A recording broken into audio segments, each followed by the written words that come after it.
Hello, કેમ છો બધાને? મજામાં ને? બહુ સરસ મજાની વાત છે, પણ ઘણા બધા લોકોને આ વસ્તુ પર કન્ફ્યુઝન છે, એટલે દૂર કરવા માટે આવી છું. સૌથી પહેલાં તો મેનિફેસ્ટેશન એટલે શું? મેનિફેસ્ટ કરવું કેવી રીતના? ક્યારે ખબર પડશે કે એ વસ્તુ મળશે કે નહીં? કેટલો ટાઈમ એના ઉપર ફોકસ રાખવો? ક્યારે લેટ ગો કરવું? લેટ ગો થતું નથી, સરેન્ડર થતું નથી. વર્ક કેવી રીતના કરવું? તમે કહો છો કેવું ઇઝી છે કે એકવાર ટેકનિક કરી લ્યો, ટાસ્ક કરી લ્યો, પછી ભૂલી જાઓ, પણ નથી ભૂલાતું. કેવી રીતના કરવું? શું પ્રોસેસ છે જેથી આપણે વિશથી ડિટેચ થઈ શકીએ? તો એના માટેનો જવાબ છે છેલ્લે સુધી જરૂર રહેજો, તમને બહુ મજા આવી જશે. બહુ સરસ મજાનો વિડીયો રહેવાનો છે અને બહુ વેલ્યુ એડ કરશે તમારી લાઈફ. એટલે શું મેનિફેસ્ટેશન? એટલે કે તમારી કોઈ પણ ઈચ્છા તમારે પૂરી કરવી છે, તમારી ઈચ્છા છે જેનું તમારે રિઝલ્ટ જોઈએ છે, એટલે મેનિફેસ્ટ કરવું. હવે કેવી રીતના કરવું, એ થાય કેવી રીતના? તો જ્યારે તમે તમારો કોઈ પણ ગોલ એકદમ ક્લિયર કરી લ્યો છો, લાઈક મારો ગોલ છે કે 50,000 ફોલોવર્સ કરવા, તો મેં ક્લિયર કરી લીધું. પછી મારે એના ઉપર ટેકનિક કે ટાસ્ક કે ઇમેજિનેશન કરવું, કે એના માટે કોઈ પણ વસ્તુ અફર્મેશન કરવી, એના ઉપર પછી સ્ટાર્ટ કરવાનું. એક સાથે 5-10 વસ્તુ ના લ્યો. પહેલાં તમે બિગનર્સ છો, તમે સ્ટાર્ટિંગ ફેઝમાં છો, તો પહેલાં એક જ વસ્તુ ઉપર ફોકસ કરો. અને એ વસ્તુ ઉપર ફોકસ કરી તમને એમ થયું કે નહીં, મેં એના ઉપર અફર્મેશન લગાડી દીધી, ટાસ્ક કરી દીધા, લખી લીધું, બોલી લીધું, ટેકનિક કરી દીધી, બસ ઇનફ છે. તમે તમારું 100% આપી દીધું, પછી છોડી દો એ વસ્તુને. પછી તમારી બીજી વસ્તુ ઉપર ફોકસ કરો. જ્યારે તમે બીજી વસ્તુ ઉપર ફોકસ કરશો ને, ત્યારે તમારા માઇન્ડમાં બીજી વસ્તુને રિલેટેડ આઈડિયા આવશે. એના ઉપર કેવી રીતના આગળ વધવું, એ કેવી રીતના મેળવવું, એમ આગળની વિશ આપોઆપ તમારી સરેન્ડર થઈ જશે, લેટ ગો થઈ જશે, અને એનું પછી રિઝલ્ટ તમને મળશે. રાઈટ. હું તમને મારો એક એક્ઝામ્પલ આપું છું કે મેં મેનિફેસ્ટેશનથી મારી એક ફ્રેન્ડને અટ્રેક્ટ કરી. લાઈક એ મારી પહેલાંથી ફ્રેન્ડ હતી. અમે લોકો 8માં 9માં સાથે હતા, અને પછી કોઈ કારણોસર હવે ત્યારે આપણે બચ્ચાઓ મતલબ સ્ટુડન્ટ્સ હોય, લાઈક આપણે એ ટાઈમે આપણી પાસે મોબાઈલ ના હોય, અને મારી પાસે એકચ્યુઅલમાં નહોતો. મારી પાસે 11મા ધોરણના સેકન્ડ સેમેસ્ટરમાં ટેબ્લેટ આવ્યું હતું, એટલે એની પાસે બી નહોતો એ. બરાબર. એ મારી ફ્રેન્ડ એટલી બેસ્ટ ફ્રેન્ડ હતી કે એને મારા માટે બહુ બધું કર્યું હતું સ્કૂલ લાઈફમાં. પણ કહેવાય ને કે આપણી પાસે જ્યારે કોઈ વ્યક્તિ હોય ને, એક ટાઈમે આપણી પાસે ઘણા બધા ફ્રેન્ડ સર્કલ હોય ને, તો આપણી વ્યક્તિની કદર ન થાય. અને એ વ્યક્તિ એવી હતી કે જે મારા ઉપર ન્યોછાવર હતી. મતલબ મેં ક્યારેય મારા ઘરનો નાસ્તો નહીં કર્યો હોય, એ વ્યક્તિ મને બધું ખવડાવતી, પીવડાવતી. ઇવન પોતાની સાયકલમાં મારા ઘર સુધી મારા પપ્પા આવ્યા હતા ને મને લઈને બાઇકમાં, તો પાછળ આવી હતી ને મારા ઘરે આવીને મને લઈ ગઈ. મને જ્વેલરીનો બહુ શોખ, ઇમિટેશનનો. એને ત્યાંથી મારા માટે રિંગ લીધી, મને ગિફ્ટ આપી. એટલે એવી રીતના અમારું બહુ સારું એવું બોન્ડિંગ હતું. પણ અમુક કારણોસર પછી સ્કૂલ ચેન્જ થઈ ગઈ, એનો કોન્ટેક્ટ મુકાઈ ગયો. એના જેટલા બી નંબર હતા મારી પાસે, મમ્મી પપ્પા ઘરના, એ બધા ચેન્જ થઈ ગયા હતા. જ્યારે મારી પાસે મોબાઈલ આવ્યો, મેં કોન્ટેક્ટ કરવાનો ટ્રાય કર્યો. લાસ્ટમાં એવું હતું કે એણે મારો કોન્ટેક્ટ કરવાની ટ્રાય કરી હતી, પણ ત્યારે મારા મમ્મીના મોબાઈલનો નંબર મેં આપ્યો હતો. હવે મમ્મી બહાર હતી, બરાબર, અને એની જોડે મારી વાત ન થઈ. બસ એ છેલ્લો ને પહેલો દિવસ હતો કે જ્યારે એને કોન્ટેક્ટ કરવાનો ટ્રાય કર્યો હતો સામેથી. પછી મેં ઘણી બધી ટ્રાય કરી, એને નંબર ટ્રાય કર્યા, બધું કર્યું, પણ બધું ચેન્જ થઈ ગયું હતું.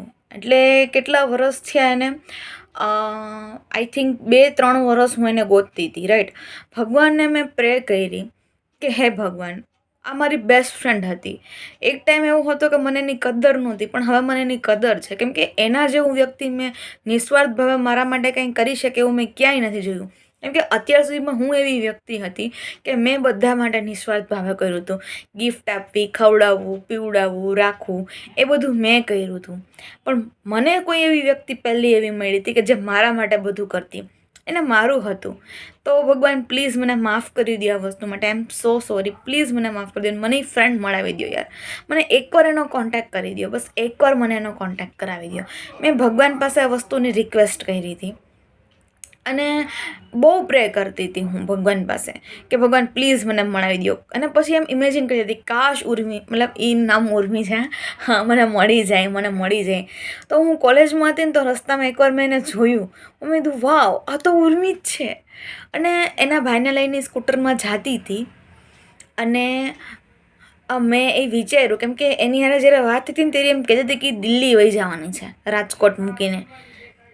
એટલે મને એવું થયું કે એ વ્યક્તિ અહીંયાથી વહી ગઈ છે, આઉટ ઓફ ગુજરાત છે, હવે હું એને ક્યારેય નહીં મળી શકું. પણ પછી મેં પ્રાર્થના કરી, તો મને સંકેત મળ્યો કે ભગવાને મને એકવાર મારી કોલેજ પાસે મને એને બતાવી. એટલે મને પહેલાં તો એ ટ્રસ્ટ થઈ ગયું કે નહીં, આ વ્યક્તિ છે અહીંયા. પછી એવું થયું કે મારી પાસે કોઈ કોન્ટેક્ટ નહોતો, મારી બોલાવવાની હિંમત ન થઈ કે મને ઓળખશે કે નહીં, કેવી રીતનું એને કેમ રાડ પાડું રસ્તા ઉપર, અને એ વસ્તુ એ ટાઈમ પસાર થઈ ગયો. પહેલાં તો મેં ભગવાનને થેન્ક યુ કીધું કે એટલીસ્ટ મને તમે એની દેખાડ્યું, એક ઝલક તો એ બી નહીં મારી ફ્રેન્ડ અહીંયા જ છે, રાજકોટમાં જ છે.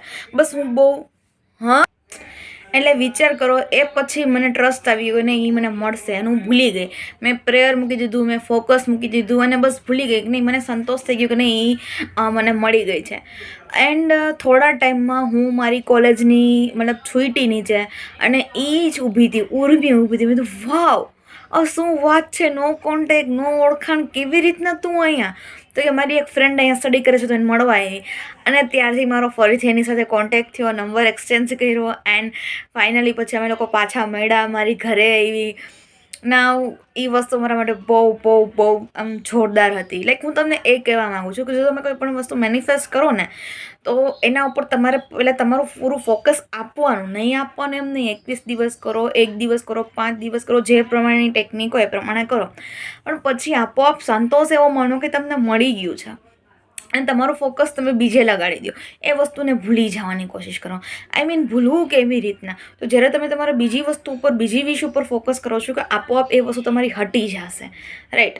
હવે મેનિફેસ્ટેશન, મેં તમને મારી ફ્રેન્ડનો કિસ્સો એટલે કીધું કે લાઈક એક ટાઈમ હતો કે મેં ગોડ પાસે બહુ પ્રેયર કરી. પહેલાં તમે માફી માંગી. પહેલી વસ્તુ એ છે કે તમારે એક્સેપ્ટ કરવું પડશે કે તમારી દરેક સિચ્યુએશન છે તમારા કર્મના લીધે છે.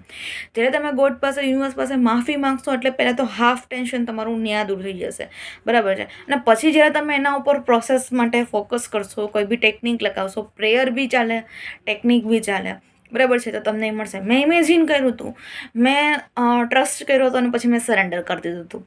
એટલે આ વસ્તુ આપણે જાણતા અજાણતા ઘણીવાર લો ઓફ અટ્રેક્શનની ટેકનિક યુઝ કરી લેતા હોય છે. જેમ મેં તમને લોકોને વિસ્પર ટેકનિક આપી છે, શું કામ કામ કરે છે ખબર છે?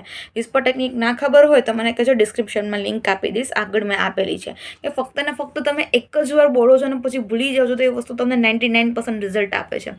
મારા પેઇડ ગ્રુપમાં જેટલા બી લોકો છે, બધાની લાઈફમાં વિસ્પર ટેકનિકની ઘણી બધી સક્સેસ સ્ટોરી આવી છે.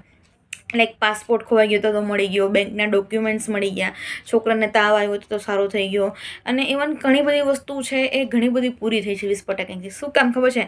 કેમ કે તમે એક જ વાર બોલો છો કે thank you thank you thank you so much divine for shining, કે મારી આ વસ્તુ પૂરી થઈ ગઈ છે, અને પછી તમે લેટ ગો કરી દો છો, ઓટોમેટિકલી લેટ ગો થઈ જાય છે, અને એ જ વસ્તુ તમને એકદમ થોડા જ ટાઈમમાં રિઝલ્ટ આપી દે છે. તો આ જ વસ્તુ એ છે કે તમે જ્યારે એક જ વાર વસ્તુ ઉપર ફોકસ કરો છો તમારા માટે, એ વસ્તુ તમને જલ્દી રિઝલ્ટ આપશે. પણ તમે એમ કે હું એક ઉપર બધી વિષય, મતલબ મારી એક વિષય ઉપર બધી ટેકનિક અપ્લાય કરું તો નો ભેગું થાય, બરાબર છે? આઈ હોપ કે તમને સમજાણું હશે. મેં તમને મારી સ્ટોરી કીધી, કેવી રીતના આપોઆપ લેટ ગો થઈ ગયું, હું ભૂલી ગઈ ને એ વ્યક્તિ મારી પાસે આવી. એટલે કુદરત તમને સંકેત તો આપશે, તમે ટેકનિક કરશો, તમે તમારું 100% આપશો, એટલે તમને કાં તો એન્જલ નંબર દેખાશે, કાં તો તમને એવી વસ્તુ સપના આવશે, કાં તો કોઈના થ્રુ એનું નામ બોલાશે, કે કંઈ પણ થશે. એટલે તમને કુદરત સંકેત આપે છે કે તું રાઈટ ટ્રેક ઉપર છો. Okay, done. પછી તમારે ખુશ થઈ જવાનું કે બસ હવે મારી વિશ કમ્પ્લીટ થવાની છે, અથવા થઈ રહી છે તો થઈ ગઈ છે, રાઈટ? અને પછી તમારે બસ તમારું આપીને સરેન્ડર કરી દેવાનું છે. અને પછી જેટલું જલ્દી સરેન્ડર કરશો, જેટલું જલ્દી લેટ ગો કરશો, એટલું જ જલ્દી રિઝલ્ટ મળશે. બહુ નાની વસ્તુ છે પણ તમે થોડી મોટી કીધી છે. મેં તમને મેનિફેસ્ટેશન એટલે શું એ બી મેં તમને ક્લિયર કર્યું છે, કેવી રીતના મેનિફેસ્ટ કરવું એ બી ક્લિયર કર્યું છે, વિસ્પર ટેકનિક શું કામ કરે છે એ બી ક્લિયર કર્યું છે, અને મેં પ્રેયરથી કેવી રીતના મારી ફ્રેન્ડને અટ્રેક્ટ કરી, મતલબ જે ખોવાઈ જ ગઈ હતી, મને ખબર જ નહોતી કે રાજકોટમાં છે કે નહીં. જો એને મેં મેળવી છે તો તમે બી કરી શકો છો. કોન્ટેક્ટ બ્રેક થઈ ગયો તો અને પછી કોન્ટેક્ટ ચાલુ થયો છે મારો. અત્યારે મારી પાસે સામેથી મને બિચારી કોલ કરે છે, મેસેજ કરે છે. એકચ્યુઅલી હું આમાં આટલી બિઝી છું કે હું કોઈ જોડે કોન્ટેક્ટમાં નથી હાલ, કેમ કે એને મતલબ અત્યારે તો મને એમ થાય છે કાંઈ વાંધો નહીં, એક ટાઈમ આવશે હું બધા જોડે બહુ વ્યવસ્થિત વાત કરી લઈશ, પણ પહેલાં હું આમાં ફોકસ આપી દઉં. એટલે અત્યારે અમારો ફ્રેન્ડશિપ બહુ જોરદાર સુપર ડુપર હિટ છે, લાઈક પહેલાં હતી એવી રીતની. તો પોસિબલ છે યાર, બધું જ પોસિબલ છે, પણ એના ઉપર તમને ટ્રસ્ટ હોવો જોઈએ. રિઝલ્ટ 100% મળશે, પણ એના ટાઈમમાં મળશે. તમારે તમારું કામ કરવાનું છે, એનું રિઝલ્ટ આપી દેશે. ચલો મળીએ કંઈક નવો વિડીયોમાં નવી માહિતી સાથે. હર હર મહાદેવ.